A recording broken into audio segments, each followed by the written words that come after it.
লুচি মাংসের গন্ধ বেরোচ্ছে, কিন্তু আমি চাটা তো দিক। আজকে খুব ঠান্ডা পড়েছে বল। হ্যাঁ স্যার, খুব ঠান্ডা পড়েছে। আজকে তোর মা আমাকে চা দিল না রে? যে মা খুব বিজি, আজকে তো মা বাবার অ্যানিভার্সারি। অ্যানিভার্সারি? অনেক কিছু রান্নাও হচ্ছে, লুচি হচ্ছে, লুচি লুচি গন্ধ হচ্ছে। হ্যাঁ মটনও হচ্ছে, অনেক কিছু রান্না হচ্ছে। মটন? হ্যাঁ, কাল রাতে বাবা মা কেক কেটেছে, সেটাও আছে। তারপর বাবাকে বলেছে আনতে মিষ্টি, সিঙ্গারা, দই, আরো অনেক কিছু আনতে বলেছে, পায়েস টায়েস অনেক কিছু হচ্ছে। সবই তো বুঝলাম, আমি কখন পাবো? হলো? আজ তো অনেক পড়া হচ্ছে স্যার। পরে চ্যাপ্টার করে নে। আজকে এত করে পড়াচ্ছেন স্যার? আরে সময় আছে করে নে। কোথায় সময় আছে স্যার? 3 ঘন্টা হয়ে গেল, এমনিতে আপনি 1 ঘন্টাও পড়ান না। 3 ঘন্টা কেন, এর জন্য আমি 10 ঘন্টাও বসে থাকবো, কিন্তু সব খাবার আমি খেয়েই যাবো। খালি চা বিস্কুট আজকে আমি খেয়েই যাবো না। চম্পা, ওই ঘরে মিষ্টি প্লেটটা দিয়ে আয় তো। ওই যে ওই জেঠির ঘরে। কিছুটা দূর, আর ভালো লাগে না। যার খিদে পেয়েছে তাকেই দেয় না, আর কোথায় জেঠিমা মাসি আছে তাদেরকে দিচ্ছে। স্যার একটু এলাম ঘরে, এই প্লেটটা রেখেই চলে যাবো। হ্যাঁ দূর দূর, ব্যাপারটা কিন্তু খুব জটিল হয়ে যাচ্ছে। রাখো রাখো। প্লেটের সাথে দুটো মিষ্টি আনলে কি বা হতো? খুব মুশকিলে পড়ে গেলাম তো। আমাকে দেবে কি দেবে না? কি হলো স্যার? কিছু না কিছু না, তুই কর তুই কর। 4 ঘন্টা হয়ে গেল স্যার। 4 ঘন্টা হয়েছে তো কি হয়েছে? যেটা কত দিয়েছি সেটা কর। দূর দূর, আর আমি ধৈর্য ধরতে পারছি না। একটা মানুষের কত ধৈর্য থাকে, এসব সব ধৈর্যের বাইরে চলে যাচ্ছে। আমি আর ঠিক রাখতে পারছি না। এরা আমাকে দিবেই না, এরা সবাইকে দিচ্ছে, শুধু আমাকেই দিচ্ছে না। দে তো দে তো, এটা জলের বোতলে দে তো। এটা জল খাই, গলার মধ্যে সব ফিরিয়ে যাচ্ছে, তুই জল নিয়ে আয়। বোতলটা খালি স্যার। জলের বোতলে জল নেই? যা যা, তোর বাবার কাছে জল ভরে নিয়ে যা যা। মাকে গিয়ে বল অন্তত এক গ্লাস জলই আমাকে দি। এটা ছাড়, কিছু করতে হবে না, কিছু করতে হবে না, কিছু করতে হবে না। 5 ঘন্টা হয়ে গেছে, কত পড়া না। যা যা ছুটি।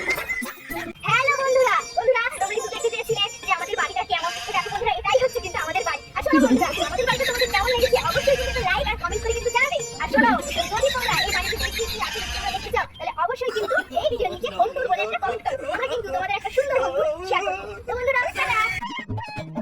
মা বলুন কি রান্না করবো সকালবেলায়?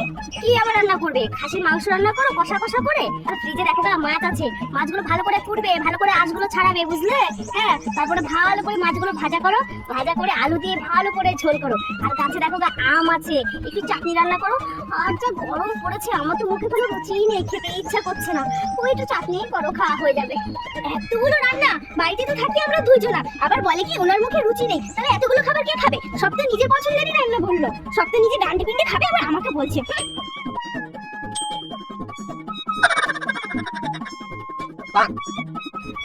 কি গো বৌমা, তোমার কোনো কাজ কর্ম নেই নাকি? সব কথা বাজে, তুমি এখানে বসে আছো, রান্না বান্না কিছু নেই নাকি? দেখুন মা, আমি অত রান্না বান্না করতে পারবো না, বুঝেছেন? আর আমি হলো বিরিয়ানি অর্ডার করেছি। বিরিয়ানি অর্ডার করে নিয়েছো? তুমি কি জানো না আমি বাইরের জিনিস খাই না?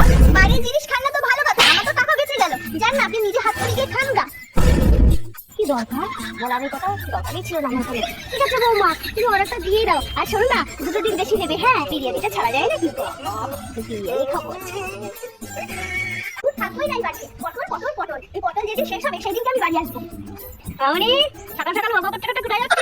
হ্যাঁ, আর কাকিমা বলো না, বাড়িতে শুধু পটল আলুর ঝোল, পটল পটল পটল, আর ভালো লাগছে না পটল খেতে। আমার এই দিনকে যাচ্ছিলাম, এক কাকিমা বলে চল তোকে পটল আর খেতে হবে না। বাড়িতে গিয়ে গিয়ে আমাকে পটল ভাজা খাইয়েছে। আমি এই পটলের চক্করে থাকবোই না। ওই বলে কোনো কিছু বুদ্ধি নেই, যেই বেটা পটল ভাজা পটল আলুর ঝোল খেতে ভালো লাগছে না, তার আমরা তো জোর করে খাওয়াই বল। চল মামনি, চল আমার সাথে চল, আমি তো ভালো ভালো রান্না করছি, তোকে খাও। আয় আয়। না না, আমি যাবো না, তুমি ওই পটল আলুর তরকারি আর না হলে পটল ভাজা খাওয়াবা। চিন্তা করিস না, ভালো মন্দ রান্না করেছি, আমাদের বাড়িতে পটল ভাজাও হয় না আর পটল আলু ঝোলও হয় না। চল চল, ভালো মন্দ খাও। আয় আয় আয়। শোনো কাকিমা, খাবার দেওয়ার আগে বলো কি রান্না করেছো? কি বলবো? তো বললাম আমার বাড়ি ভালো মন্দ রান্না হয়েছে, আমরা পটল ভাজাও খাই না আর আলু পটলের ঝোলও খাই না, আমরা জানি তো পটল সেদ্ধ খাই। হ্যালো বন্ধুরা, বন্ধুরা আমাদের ভিডিওটা তোমাদের কেমন লাগছে অবশ্যই কিন্তু একটা লাইক কমেন্ট করে জানিও। আর শেয়ার করতে কিন্তু একদম ভুলে যেও না। শুধু কি তোমরা দেখলেই হবে আর কি সবাই দেখবে না? প্লিজ সবাই একটা শেয়ার করে দিও।